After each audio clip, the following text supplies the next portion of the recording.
नमस्कार। आज हम एक ऐसे टॉपिक पे बात करने वाले हैं जो हम सभी की जिंदगी का एक बहुत जरूरी हिस्सा है। प्यूबर्टी यानी यौवन। सोचिए, ये एक ऐसी बायोलॉजिकल घड़ी है जो हम सबके अंदर टिक टिक करती है।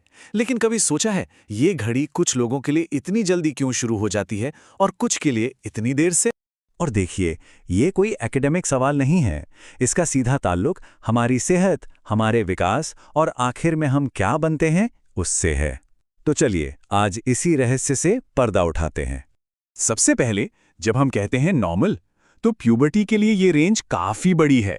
लड़कियों के लिए 8 से 13 साल और लड़कों के लिए 9 से 14 साल। ये जो 5 साल का फर्क है ना, यही इस पूरी प्रक्रिया को इतना कॉम्प्लेक्स और पर्सनल बनाता है। तो इस पूरी कॉम्प्लिकेटेड प्रोसेस को चलाता कौन है? इसके पीछे है एक मास्टर कंट्रोलर।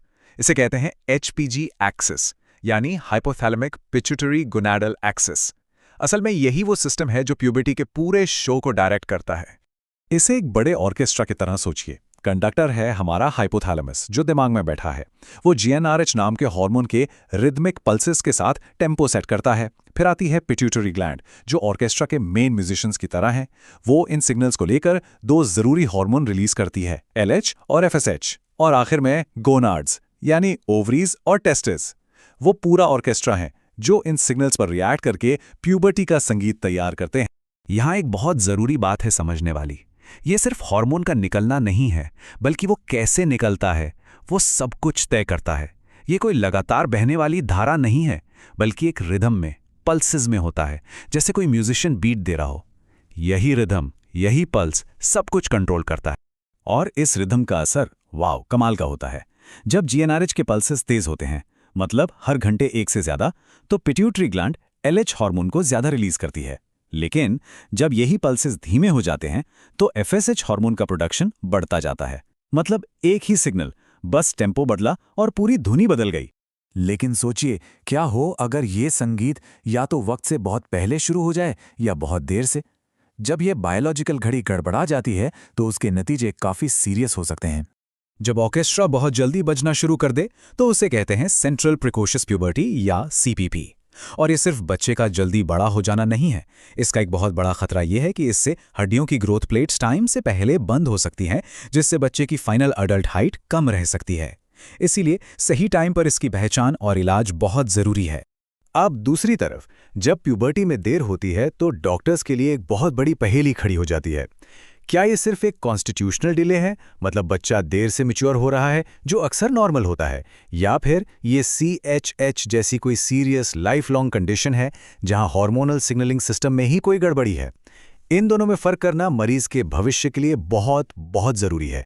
अब ये जो हार्मोनल रिदम है ना, इसकी कहानी सिर्फ प्यूबर्टी पर खत्म नहीं होती। ये एडल्ट लाइफ में भी बहुत बड़ा रोल प्ले करती है। और अगर ये लय बिगड़ जाए तो रिप्रोडक्टिव हेल्थ में गंभीर समस्याएं पैदा हो सकती हैं। पॉलीसिस्टिक ओवरी सिंड्रोम यानी PCOS इसका एक क्लासिक उदाहरण है। इस कंडीशन में ऐसा लगता है जैसे GnRH का जो कंडक्टर है वो फास्ट फॉरवर्ड पर अटक गया हो। PCOS से जूझ रही महिलाओं में LH पल्सेस की फ्रीक्वेंसी एक हेल्दी महिला के मुकाबले काफी ज्यादा होती है, मानो ऑर्केस्ट्रा बिना रुके एक तेज धुन बजा रहा हो। और फिर इसका एकदम उल्टा केस है, फंक्शनल हाइपोथैलेमिक अमेनोरिया यानी FHA। यहाँ पर बहुत ज्यादा स्ट्रेस, एक्सरसाइज या कम वजन की वजह से हार्मोनल ऑर्केस्ट्रा लगभग शांत हो जाता है और इसकी लय बहुत धीमी पड़ जाती है। ये PCOS की उस तेज रफ्तार के बिल्कुल उलट है और ये दिखाता है कि सही रिदम बनाए रखना कितना नाजुक और जरूरी है। तो सवाल ये उठता है कि जब ये हार्मोनल रिदम इतनी जरूरी है और इसे सीधे मापना इतना मुश्किल, तो फिर डॉक्टर्स इन कॉम्प्लेक्स प्रॉब्लम्स का पता कैसे लगाते हैं? ये एक बहुत बड़ी डायग्नोस्टिक चुनौती है। और सच तो ये है कि ये बहुत मुश्किल है। ये कोटेशन इसी असल मुश्किल को दिखाता है। ये हमें याद दिलाता है कि एडवांस साइंस के बावजूद इन कंडीशंस में फर्क करने के लिए अक्सर कोई एक पक्का गोल्ड स्टैंडर्ड टेस्ट नहीं होता, जिससे डायग्नोसिस एक पहेली बन जाता है।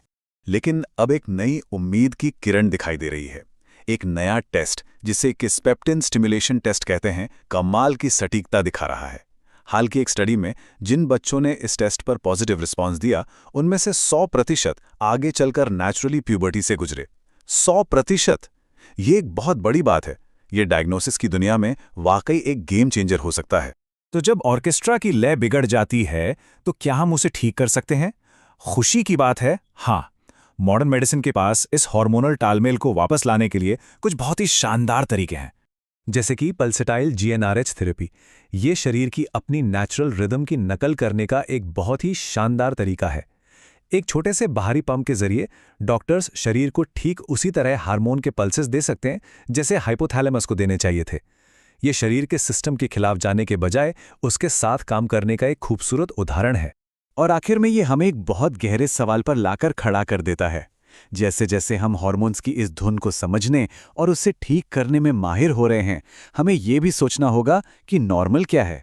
मेडिकल ट्रीटमेंट और इंसानी विकास की नेचुरल डाइवर्सिटी को स्वीकार करने के बीच सही बैलेंस क्या है। ये एक ऐसा सवाल है जिसका जवाब सिर्फ साइंस नहीं दे सकता, बल्कि ये हम सभी के सोचने के लिए है।